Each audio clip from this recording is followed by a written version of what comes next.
विचारों को तमाम लोग मानने का दावा करते हैं। क्या आज उनके विचार सिर्फ व्हाट्सएप के स्टेटस तक सीमित है? क्या आज उनके विचार सिर्फ किताबों तक सीमित है, या फिर आज भी उनके विचारों को, आज भी उनके संघर्षों को जमीन पर लड़ा जाना बाकी है? साथियों, आज हम एक ऐसे दौर में रहते हैं जहां अमीरी और गरीबी की जो खाई है वो अंग्रेजी हुकूमत के जमाने से भी खराब है।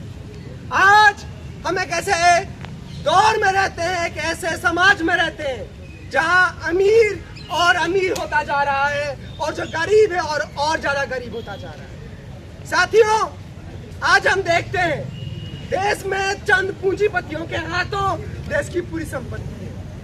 आज देश का जो बहुसंख्यक है, देश का जो मेहनत कश है, देश को बनाने वाला किसान, मजदूर, छोटे छोटे दिहाड़ी में काम करने वाले लोग, तमाम लोग ऐसे हैं जो हकीकत में देश को बनाते तो जरूर है, लेकिन उनका हक उन्हें वापिस नहीं मिलता। वो आज भी संघर्ष करने को तैयार है, आज भी संघर्ष कर रहे हैं, 2-2, 5-5 हजार, 10-10 हजार की नौकरियों का संघर्ष कर रहे हैं। साथियों, हम देखते हैं हम इस संस्थान में हैं जहाँ चुनाव होने वाले हैं। 2 दिन बाद चुनाव के वोट पड़ेंगे, लेकिन चुनावों की हकीकत हमें सब चारों ओर देखने को मिल जाता है। लाखों लाखों करोड़ों करोड़ों रुपए के पैसे, पर्चे, बैनर, पोस्टर चारों तरफ दिखते हैं, लेकिन कोई ये बात कहने को तैयार नहीं कि इस देश को बनाने वाला, इस यूनिवर्सिटी को बनाने वाला, इस यूनिवर्सिटी को बनाए रखने वाला जो देश का मेहनत कश है, उसके बच्चे इस यूनिवर्सिटी से गायब क्यों है। कोई ये बोलने को तैयार नहीं कि क्यों आज जो गरीब मजदूर के बच्चे हैं वो इस दिल्ली यूनिवर्सिटी जैसे संस्थान से गायब है। ये दिल्ली यूनिवर्सिटी है जहाँ पे कहने को देश का सर्वश्रेष्ठ यूनिवर्सिटी है, जहाँ पे सबकी भागीदारी है, देश के अलग अलग कोने से आते हैं। लेकिन अगर हम देखें तो इस दिल्ली यूनिवर्सिटी का एक दूसरा भी हकीकत है। इस दिल्ली यूनिवर्सिटी में 2 हिस्से हैं। एक हिस्सा जो दिल्ली यूनिवर्सिटी के रेगुलर कॉलेजों में पढ़ता है, रेगुलर संस्थानों में पढ़ता है।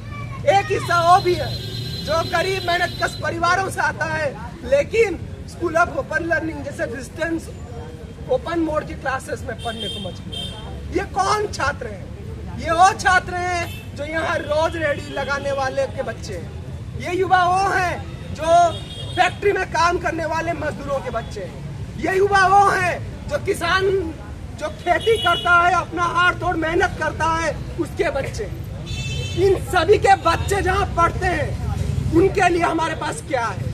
क्या हम उन्हें एक रेगुलर कॉलेज जैसा माहौल दे पा रहे हैं? वो पढ़ना तो चाहते हैं, लेकिन क्या हमारी व्यवस्था, क्या आजादी के 75 साल बाद भी हमारी ये सरकारें उन्हें पढ़ा पा रही है कि नहीं? ये सवाल पूछना, जानना, समझना बेहद जरूरी है। हमें ये समझना होगा जो भगत सिंह का विचार था कि जो अन्याय पर टिकी हुई जो व्यवस्था है उसके ढांचे में मूलभूत बदलाव लाना।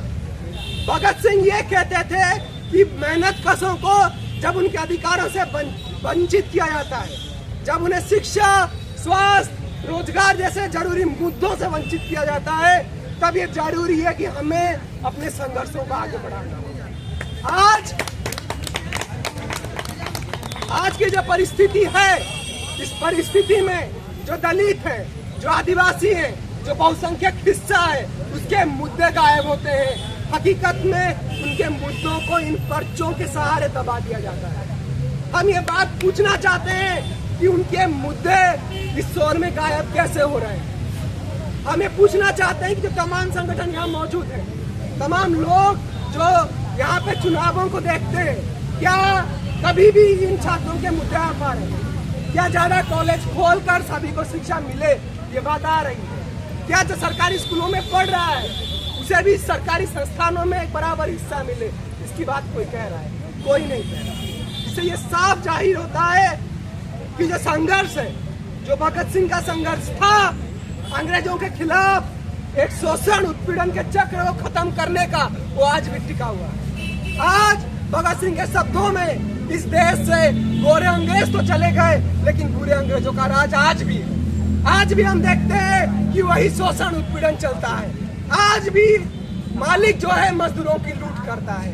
आज भी गरीब जो है 12-12 घंटे 15-15 घंटे बेगारी करने को तैयार है। तब फिर ये कैसी हकीकत है, ये कैसी आजादी है। इसीलिए भगत सिंह के विचारों को, भगत सिंह के पैगाम को हम आप सभी के सामने लाना चाहते हैं। भगत सिंह का पैगाम सिर्फ फोन के स्टेटस पर सीमित नहीं है। भगत सिंह का पैगाम आज देश की हकीकत है, आज इस देश की जरूरत है। हमें भगत सिंह के विचारों को देश के कोने कोने तक पहुंचाना होगा।